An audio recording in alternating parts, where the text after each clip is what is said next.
It may not mean nothing to y'all, but understand nothing was done for me. So I don't plan on stopping at all. I want this shit forever, mine, ever mine, Is that what you get 60-year-olds? Indiana sweaters? Angelina needs a fucking health plan. What is up, Lady Apollo? What's up, what's up, what's up? These band-aids, I swear I'm just saving my breath. I'm the best rapper, no name. Take my First name greatest, like a sprained ankle started off Robbing banks, stealing cars, and impregnating white women. This is what my life is. My life is like on a regular day basis. Stay tuned, I got a lot more to say. So I don't plan on stopping at all. I want this shit forever, mine, ever mine, ever mine. It's really funny. I walked in this big room and talked to a guy, and he was like, "Oh, so you're a black comedian. You're gonna do a bunch of black jokes, right?" And I was like, "No." Take my notes out of my pocket and just do a bunch of black jokes. Because people don't realize that black jokes aren't jokes. They're real. The jokes you see black comedians bring up to the stage, they're blank, they have nothing on them.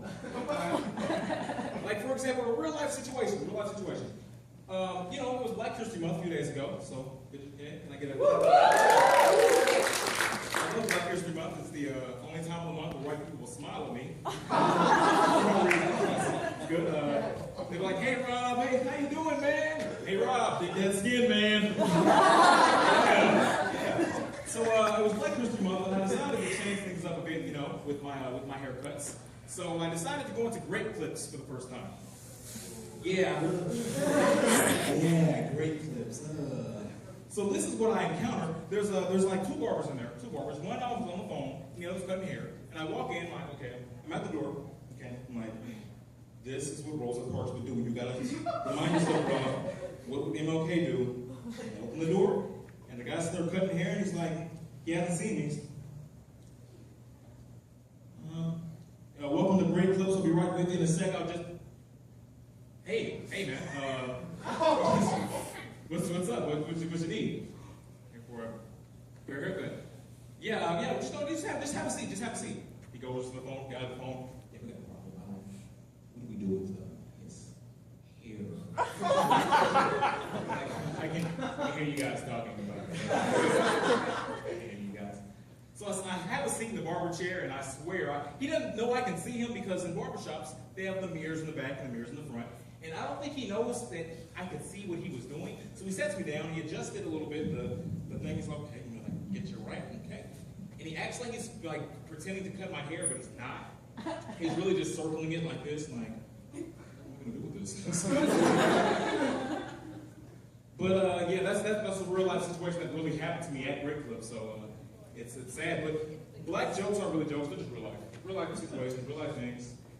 I'm happy to be at IU as one of the 12 black people at the university. I'm glad the Union Board decided to get some diversity with their lineup, that's good. Thanks, Union Board. I mean, no one really wants me here though. It's fine. I feel like a brown M&M and a bag of Skittles. You're eating the Skittles and you find that and you're like, ugh. I get in there. Skittles, taste the rainbow, discriminate the rainbow. I almost didn't come to university though. Almost didn't come.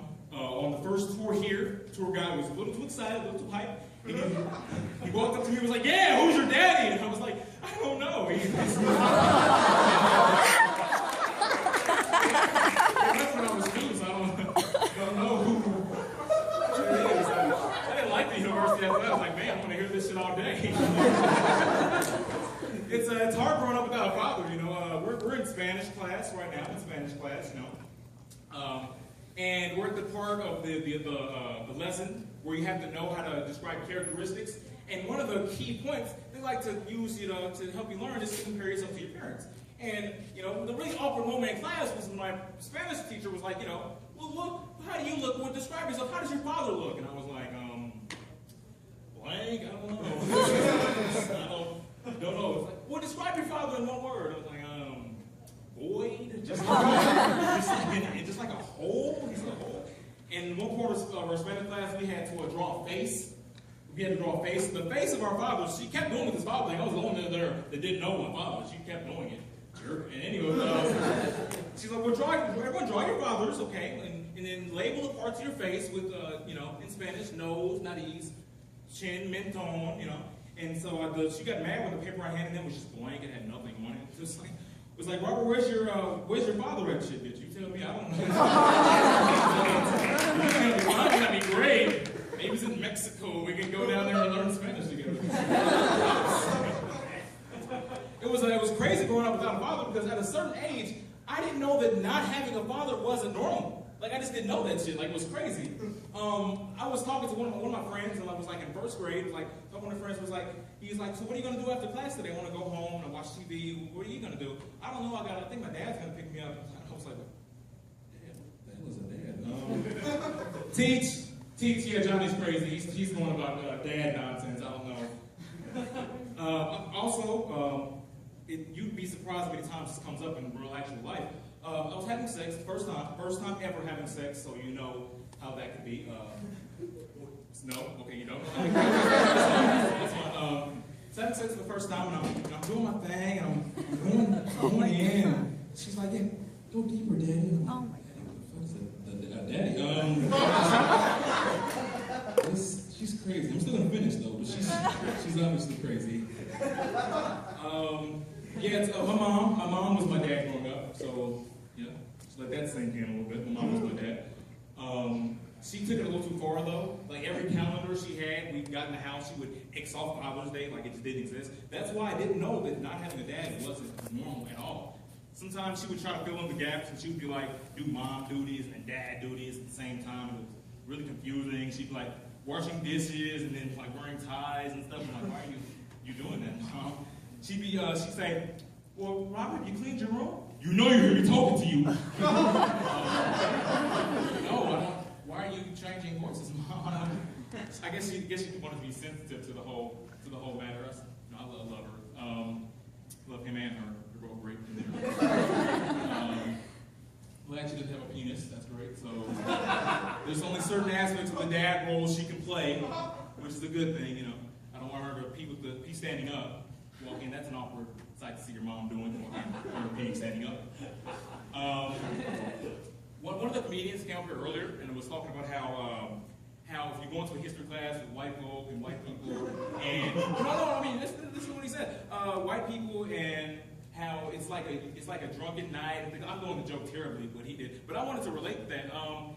If you kind of think about that in the drunken sense, in the drunken manner, we as black people are the people that you took home, the girl you took home while you were drunk. You didn't realize it. We are the people, the girl you took home while you were drunk and you didn't know it, and you wake up the next day and the bed's covered in cotton and you're like, oh my God. What did we do last night? Alright, next I'm Rock out there. I'm stopping it all. I want this shit forever, mine.